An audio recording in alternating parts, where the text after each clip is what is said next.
Retrouvez la troisième partie de l'édition spéciale Essen Motor Show avec le garage Sam Kaufrev, la pâtisserie Certa et Frédéric Lecassion.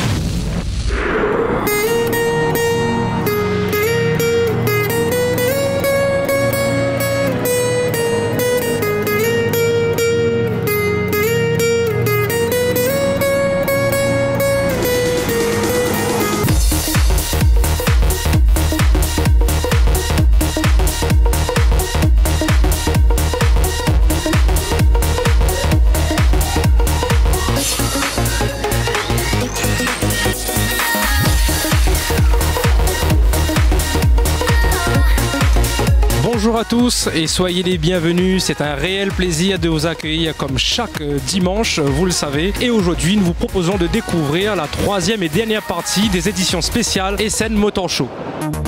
Passion Tuning 974, c'est l'actualité auto sur Télécréole. Le salon Essen Motor Show est le rendez-vous par excellence pour tous les fanatiques de tuning, mais pas que, voitures classiques et beaucoup d'autres. Une grande diversité de voitures qui fait le charme et le spectacle de ce salon. Et dans cette troisième partie, nous allons vous proposer de découvrir la partie car audio et accessoires, la partie hot rod, mais aussi nous allons effectuer le point avec Nicolas Oswald concernant le championnat SPL Réunion qui s'est déroulé précédemment au Carrefour de l'automobile. Passion Tuning 974. Sur l'Essen Motor Show, toutes les tendances étaient représentées. Du racing et du tuning qu'on a vu dans les épisodes précédents, les professionnels et marques présentes sont venus présenter les nouveaux produits sur ce salon. On a pu faire un voyage dans le temps avec des voitures du passé parfaitement restaurées, avec des techniques de peinture et d'aérographie qui se sont sans cesse améliorées au-delà du temps, avec des voitures américaines indémodables. Nous retrouverons aussi le car audio et l'électronique embarquée qui étaient aussi très présents sur le salon, tant sur les voitures exposées que par des marques et professionnels présents sur l'Essen Motor Show.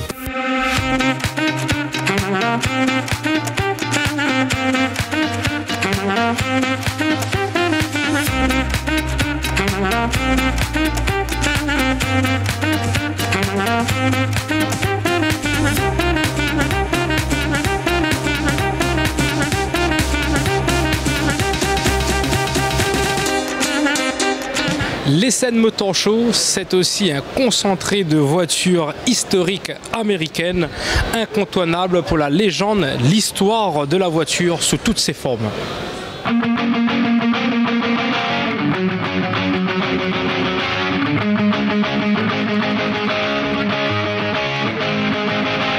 Les merveilles américaines étaient bien présentes sur l'Essen Motor Show, avec des Chevrolet Impala, des Cadillac, des voitures de tous les âges qui font rêver énormément de passionnés et ne laissent personne indifférent. Divers modèles de lowrider et de hot rod étaient présents, avec des goûts et couleurs très différents, mais tous magnifiquement restaurés. Pendant quelques secondes, on se croirait de l'autre côté de l'Atlantique, aux États-Unis, genre Semacho à Las Vegas.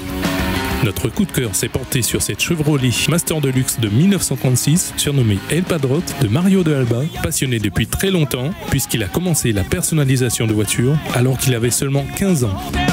Sa Chevrolet 1936, surnommée El Padrot, a été couronnée la bombe de l'année 2011, tandis que son fils, Alberto, a gagné le titre de lowrider. Cette même année, El Padrot n'est pas la première bombe sortie des garages de Mario.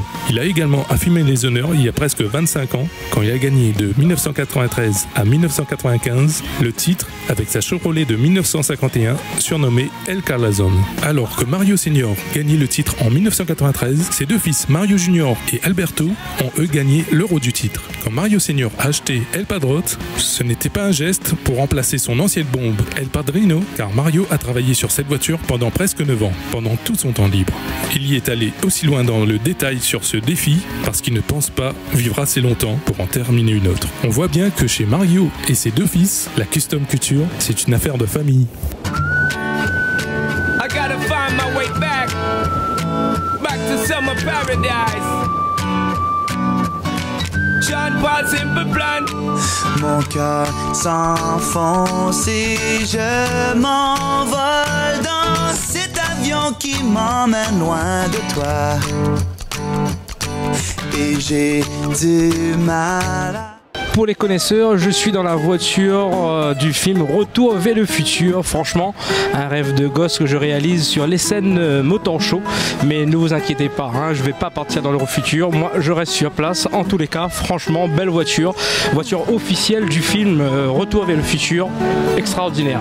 Tout à fait, William. La DeLorean DMC-12 est une voiture de rêve devenue réalité de John DeLorean, ancien vice-président de General Motors, qui souhaitait à l'époque créer la voiture éthique axée sur la sécurité et l'environnement, dont les matériaux choisis seraient un gage de longévité. La DMC-12 est en avance sur son temps grâce à des caractéristiques avant-gardistes, matériaux durables, pare-choc absorption, châssis déformable, 80 disques, injection, climatisation, rétroviseur et vitres électriques, condamnation centralisée, jantes alliage et système audio. Ces équipements font de la DMC-12 une auto parfaitement à l'aise dans le 21e siècle, fiable et actuelle, équipée du 3 litres V6 PRV, la tenue de route, le confort et la maniabilité sont toujours appréciables.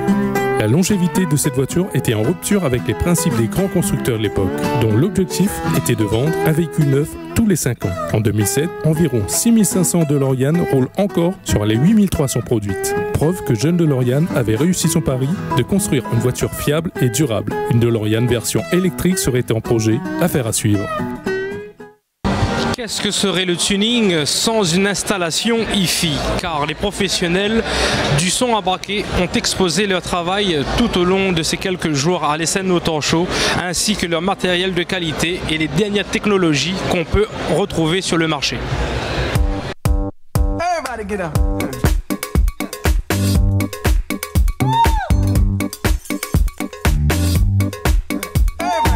Sur ce rendez-vous incontournable allemand, le car audio était aussi bien présent avec de très belles installations, que ce soit en sound quality ou tout simplement en complément de la personnalisation extérieure.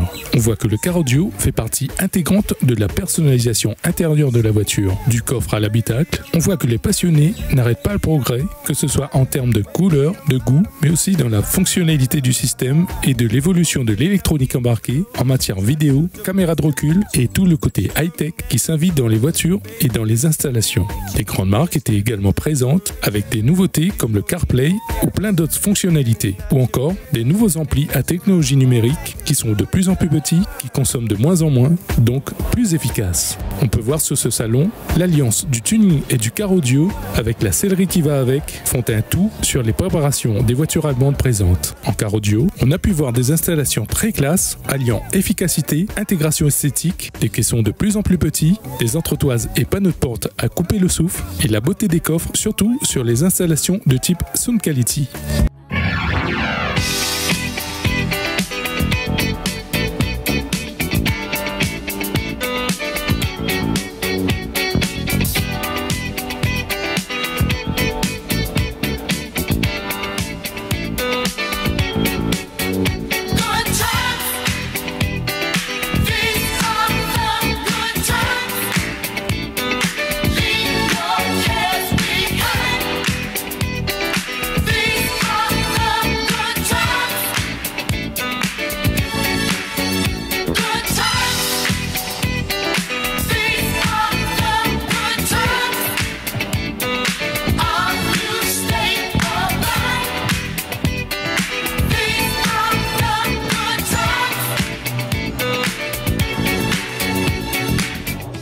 Nous sommes aux côtés de notre consultant en pression acoustique côté SPL. Bonjour Nicolas, ça va bien?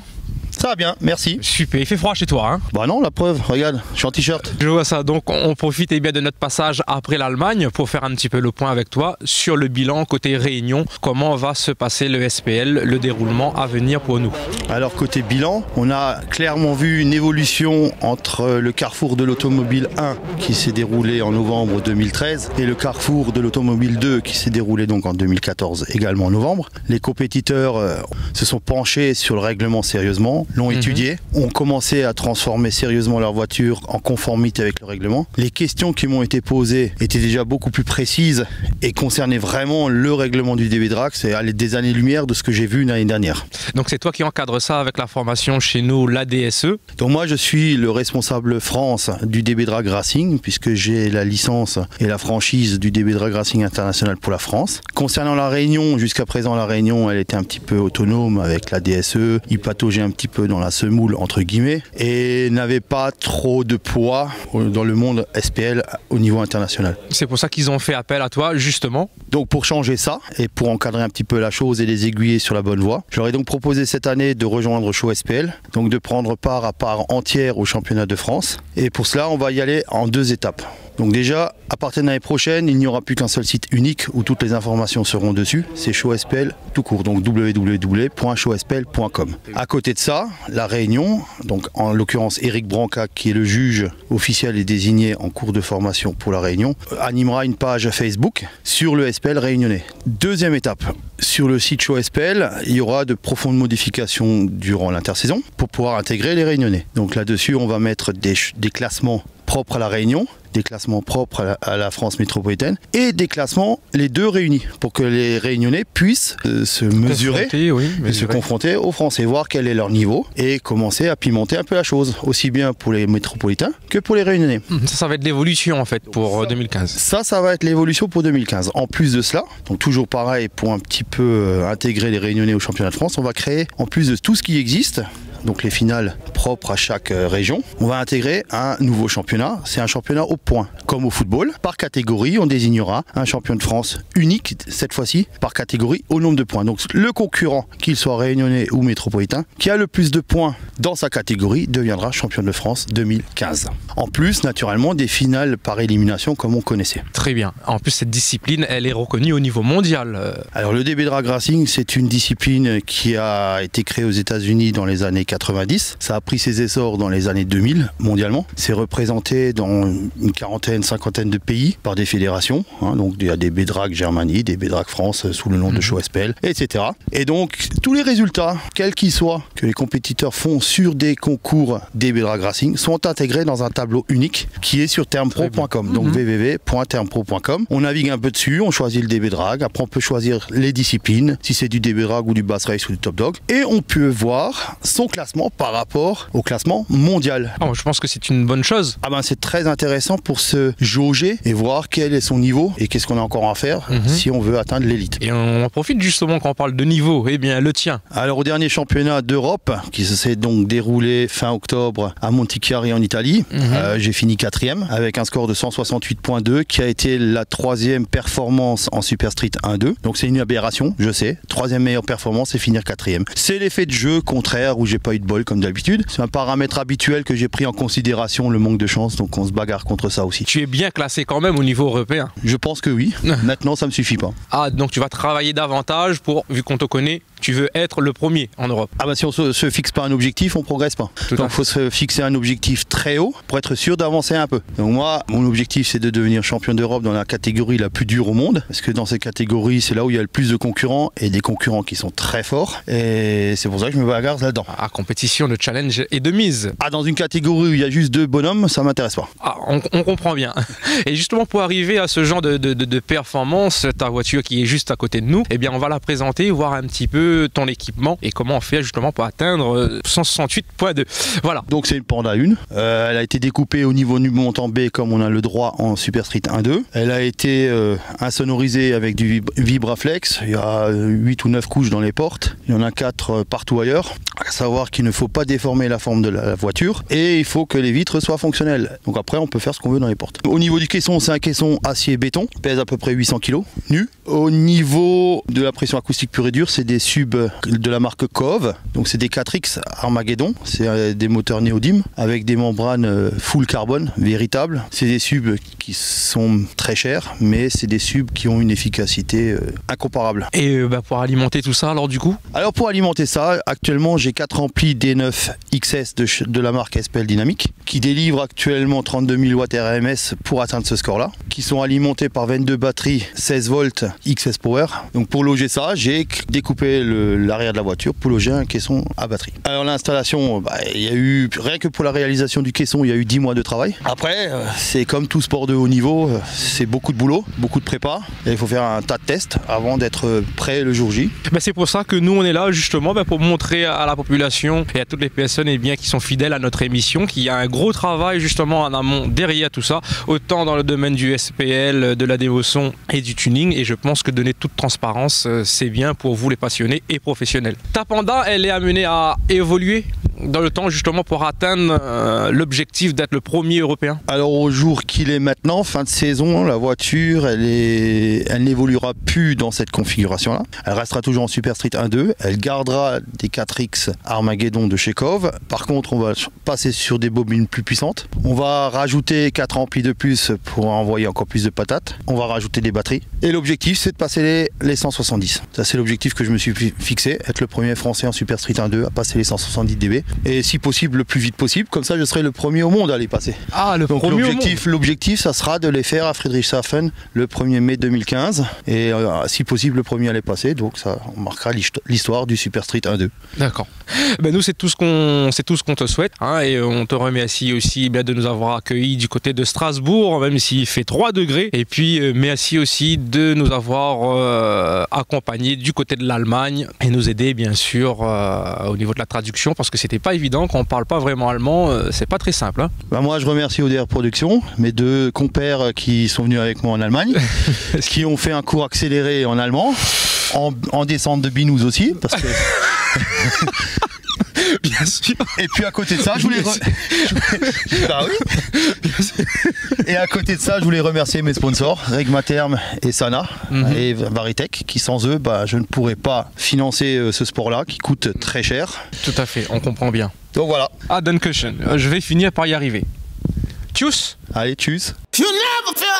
Cette édition est à présent terminée. On se retrouve dimanche prochain pour le Best of Essen Motor Show. Bonne fin de soirée et à la semaine prochaine sur Télé Créole. Cette édition spéciale Essen Motor Show vous a été offerte par le garage Schermkaufrev, la pâtisserie Certa et Frédéric Location.